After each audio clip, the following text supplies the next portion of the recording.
Há milênios, a humanidade olha para o céu em busca de respostas. Profetas falaram de eventos cataclísmicos que precederiam o fim, um tempo de caos e incerteza. Mas será que esse tempo chegou? Ou estamos apenas vivendo as dores naturais de um mundo imperfeito? A Bíblia, um livro de sabedoria milenar, deixou para nós alertas e previsões. E em seu coração, as profecias sobre o fim dos tempos ressoam mais fortes do que nunca. Bem-aventurado aquele que lê e os que ouvem as palavras desta profecia e guardam as coisas que nela estão escritas, porque o tempo está próximo. Mas quão perto estamos realmente? As profecias sobre o fim dos tempos estão espalhadas por toda a Bíblia. Começam no Antigo Testamento e culminam no Apocalipse, o último livro. A chave para entender essas profecias está em observar a convergência dos sinais, a maneira como diferentes profecias parecem se cumprir simultaneamente. Tomemos o exemplo do livro de Daniel.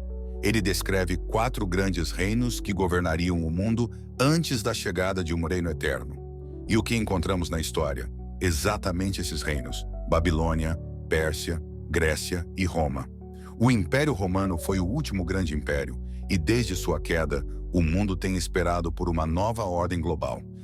Daniel 7 nos fala de um 4º reino, poderoso e terrível, que pisará e devorará toda a terra.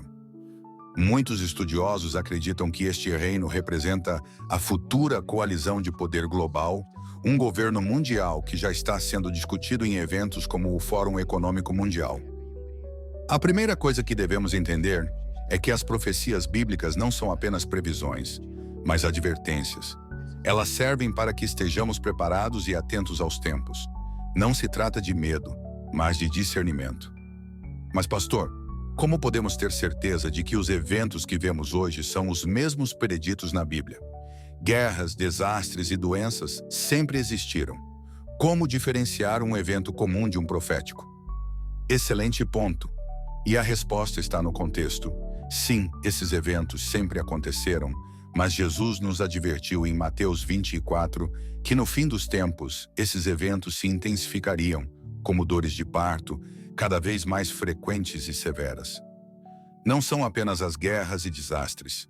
Em Apocalipse 6, vemos a descrição dos cavaleiros do Apocalipse: fome, guerra, pestes e morte. Essas forças têm assolado a terra com uma intensidade nunca vista. Então você está dizendo que a pandemia de Covid-19 é parte desses sinais? Não podemos afirmar com certeza, mas ela certamente se encaixa nas descrições de pestes e doenças mencionadas nas Escrituras. O aumento de doenças globais, a rapidez com que se espalham e a maneira como mudam a vida humana em escala mundial são paralelos diretos às advertências bíblicas. Uma das profecias mais discutidas é a marca da besta, mencionada em Apocalipse 13, 16 a 17. O texto diz que ninguém poderá comprar ou vender, a menos que tenha essa marca. A questão é, estamos nos aproximando de um sistema de controle financeiro global? A tecnologia para implantar chips de identificação e controle já existe. Alguns países já estão experimentando com microchips que armazenam informações médicas e bancárias. Embora sejam usados para conveniência, o potencial para abuso é real. Com a ascensão das criptomoedas, a eliminação gradual do dinheiro físico e o aumento do controle digital sobre transações, muitos acreditam que estamos a um passo de um sistema financeiro global unificado. A Bíblia também fala sobre a grande apostasia. Em 2 Tessalonicenses 2:3, somos alertados de que antes do fim haverá um afastamento em massa da fé. Igrejas esvaziadas, crenças antigas abandonadas, estamos vendo isso hoje. A igreja, especialmente no Ocidente, está enfrentando uma crise.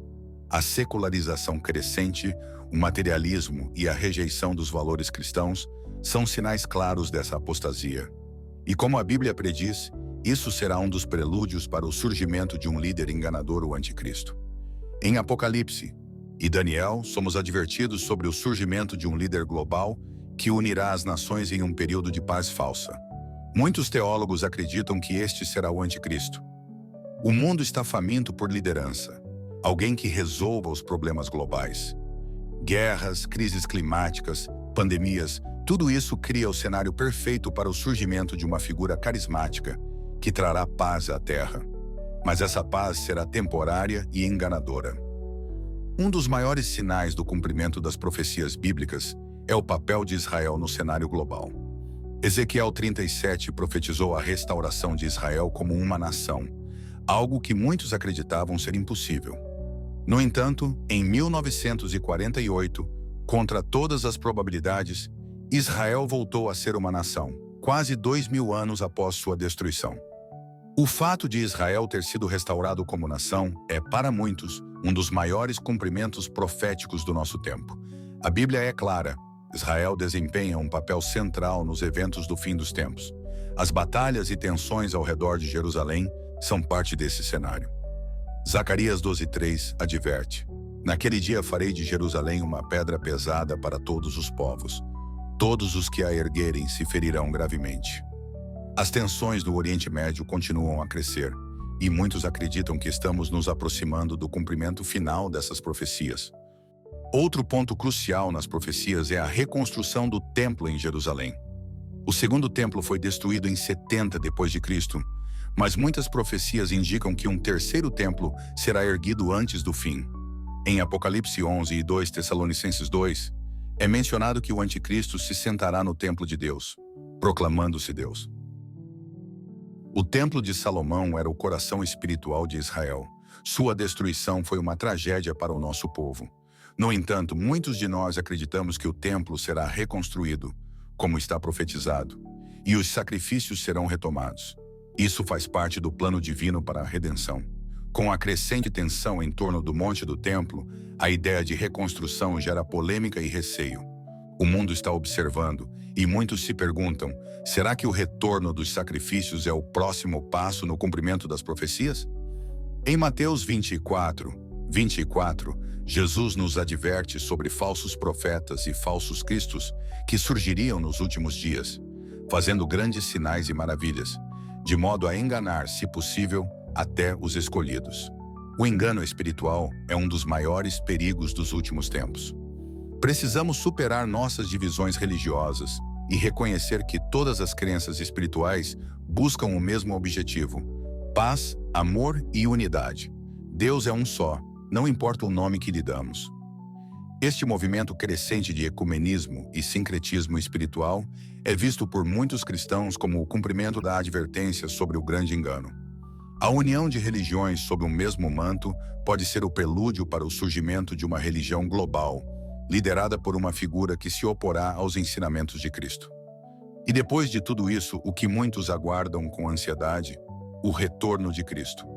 A Bíblia nos diz em Mateus 24:30 que então aparecerá no céu o sinal do Filho do Homem, e todas as tribos da terra se lamentarão, e verão o Filho do Homem vindo sobre as nuvens do céu com poder e grande glória. Este é o momento de grande esperança para os cristãos. Sabemos que Cristo prometeu voltar. A tribulação, a dor e o caos deste mundo não serão o fim. Ele voltará para estabelecer seu reino eterno de paz e justiça. O que devemos fazer diante dessas advertências? Devemos viver com temor ou com esperança? As Escrituras nos lembram que, em meio ao caos, a fé e a perseverança são nossas maiores armas. Jesus nos disse que quem perseverar até o fim será salvo. O futuro está diante de nós, incerto e cheio de mistérios. Mas uma coisa é certa: a promessa de redenção está escrita nas estrelas, nas Escrituras e em nossos corações. Enquanto olhamos para os sinais ao nosso redor, somos confrontados com uma escolha. As profecias bíblicas nos revelam um futuro de desafios, mas também de esperança. A Bíblia nos adverte, mas também nos encoraja. O fim dos tempos não é um destino de desespero, mas um chamado à preparação, à fé e à transformação. As Escrituras nos ensinam que em meio ao caos, há redenção. Em meio à escuridão, há luz, e em meio à incerteza, há uma promessa: eis que venho sem demora. Bem-aventurado aquele que guarda as palavras da profecia deste livro. Este é o tempo de despertar, de refletir e de buscar a verdade. Independentemente do que o futuro traga, a esperança está em nossa fé, em nosso amor pelo próximo e na certeza de que, no final, o bem triunfará. A pergunta que fica para cada um de nós é: estamos preparados? Estamos prontos para os dias que virão? A resposta está em nossas mãos. Que possamos encontrar força e sabedoria nas Escrituras e viver com fé, perseverança e esperança até o fim. Fique atento, fique firme e lembre-se, a história ainda não terminou.